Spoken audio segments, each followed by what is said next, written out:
మీ మోకాల నొప్పులకు ఎటువంటి సర్జరీ లేకుండా ఎపియాన్ పెయిన్ క్లినిక్ అందిస్తున్న అత్యాధునిక చికిత్స.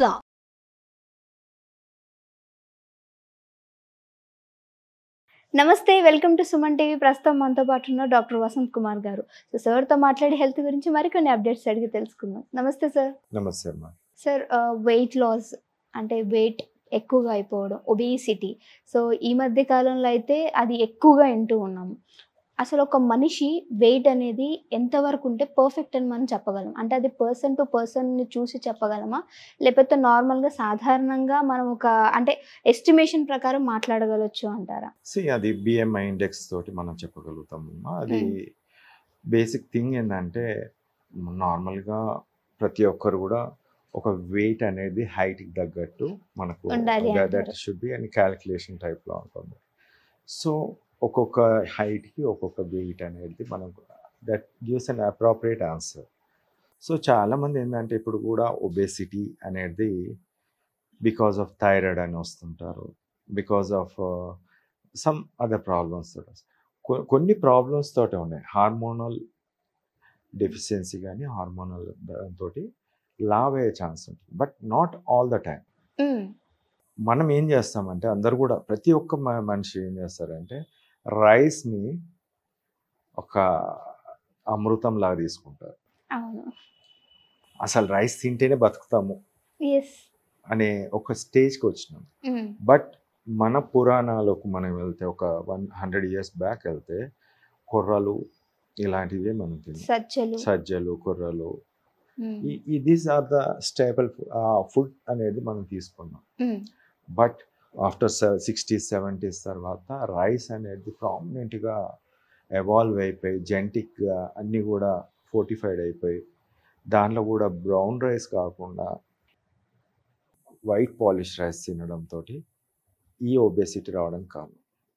ఎందుకు ఈ ఒబేసిటీ వస్తుందంటే మీరు షుగర్ తింటే రైస్ ఒక 1/2 kg రైస్ టోటల్గా మార్నింగ్ నుంచి ఈవినింగ్ వరకు కుక్డ్ రైస్ తింటే 1/2 kg షుగర్ తిన్నట్టే. Okay, rice is a sugar. దాంట్లో ఇంకా మీకు ప్రోటీన్ అనే పార్ట్ పైన ఉండే ప్రోటీన్ ఏదైతే ఉంటుందో ఆ ప్రోటీన్ అనేది మనకు వైట్ రైస్ తీసేస్తారు. Polishing after that's what you call the polishing. దాన్ని తౌడు అంటారు, తౌడు టైప్లో ఉంటారు. దాన్ని మనం బయట పాడేస్తాం, ఆవులకు బర్రెలకు వేస్తాం. బట్ వైట్ అనేది మొత్తం అంతా కూడా it is highly sugar, very low of protein, very low of fat అని చెప్పవచ్చు. సో మనం 1/2 kg రైస్ తిన్నాము, హెల్దీగా మనము స్టార్టింగ్లో మనం బాగానే ఉన్నాము, దాని తగ్గట్టు మనం పని చేస్తే ఎటువంటి సమస్య లేదు. ఓకే, ఇప్పుడు మనం తినేది షుగర్ లాగా carbohydrate, that is called carbohydrate. Carbohydrate మనం ఎంత తీసుకుంటే అంత మన బాడీలోకి వెళ్ళిపోతుంది. మన బాడీలో బ్రెయిన్ కావాల్సినంత బ్రెయిన్ ఎంత, చాలా తక్కువ, అసలు 2 to 3 grams సరిపోతుంది బాడీలో. బట్ ఎక్సెస్ ఉన్న ఈ షుగర్ కార్బోహైడ్రేట్ ఎక్కడ పోవాలి? అందరికీ అదే అన్నట్టు. ప్రతి ఒక్కరికి ఒక డౌట్ అనేది ఏంటంటే మన మోషన్స్లో పోయేది పోతుంది, అంటే మలంలో పోయేది, కానీ మిగతా ఏదైతే కార్బోహైడ్రేట్ ఉందో దాన్ని ఫ్యాట్ లాగా కన్వర్ట్ అయిపోతుంది.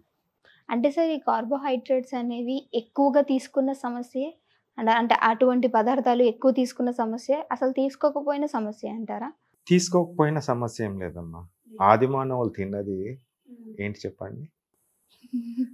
జంతువులను కొట్టి తిన్నారు. అంటే ఇప్పుడు పులి తింటుంది, రైస్ తింటుందా? వీట్ తింటుందా? గడ్డి తింటుందా? ఏం లేదు. It's takes only the protein, that is highly protein and fat, less of carbohydrate. But still అవన్నీ బతికే ఉంటున్నాయి. అంటే సార్, ఆ యానిమల్ బాడీ తత్వం మన బాడీ తత్వం ఒకటే కాదు, మోస్ట్లీ సేమ్ ఉంటుంది. మోస్ట్లీ ఎందుకంటే సేమ్ ఉంటుంది. ఎందుకంటే మెటబాలిజం అన్నిట్లలో సేమ్, అన్నిట్లలో అన్ని జంతువులు కానీ మనుషులు.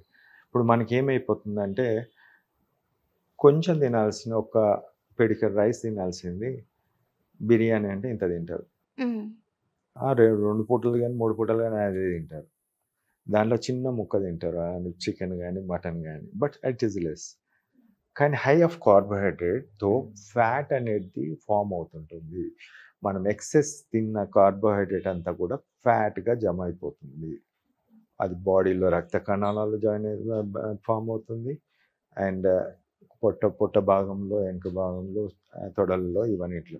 సో దట్ లావ్ అనేది రావడం జరుగుతుంది. మనకు కావాల్సినంత డైట్ మనం తీసుకోవట్లేదు, కానీ ఎక్సెస్ డైట్ తీసుకోవట్లేదు. Excess, that is what make the difference.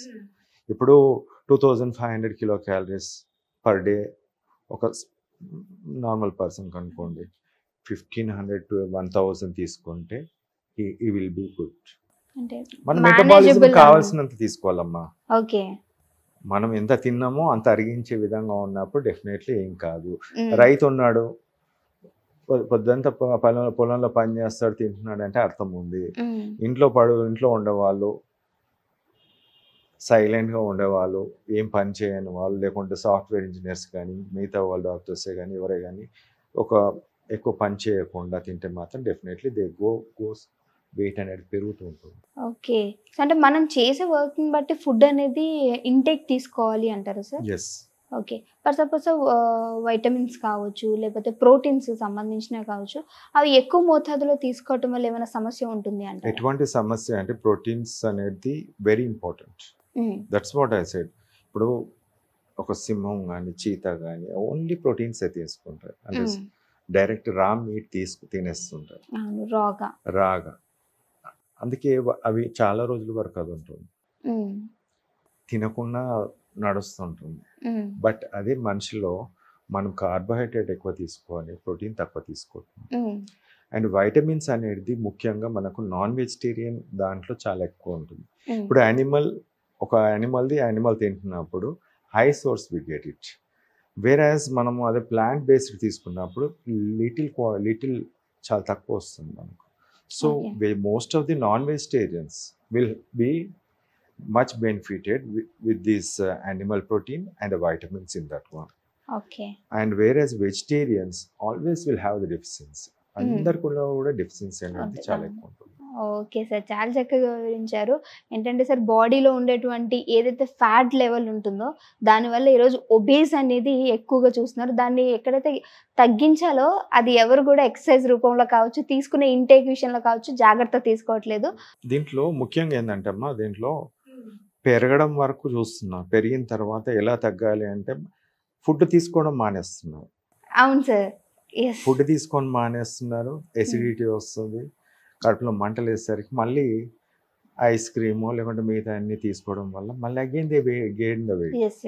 ఇక్కడ ఏం లేదమ్మా, సింపుల్గా ఒక 1000 to 1500 kilo calories cut short చేస్తే ఆ రేంజ్లో పెట్టుకుంటే డ్యూరేషన్ ఆఫ్ 5 to 6 monthsలో ఈజీగా 10 to 15 kgs తగ్గిపోతాయి. అంటే కరెక్ట్గా మనం ప్రాపర్ డైట్ తీసుకోవడం వల్ల. See cut short the carbohydrates, just పిడికెడంతా మన high of protein definitely gives an answer. Within 6 months లోపల 15 kgs పక్కా తగ్గిపోతారు. ఓకే సార్, చాలా చక్కటి ఇన్ఫర్మేషన్ అందించారు. Thank you sir.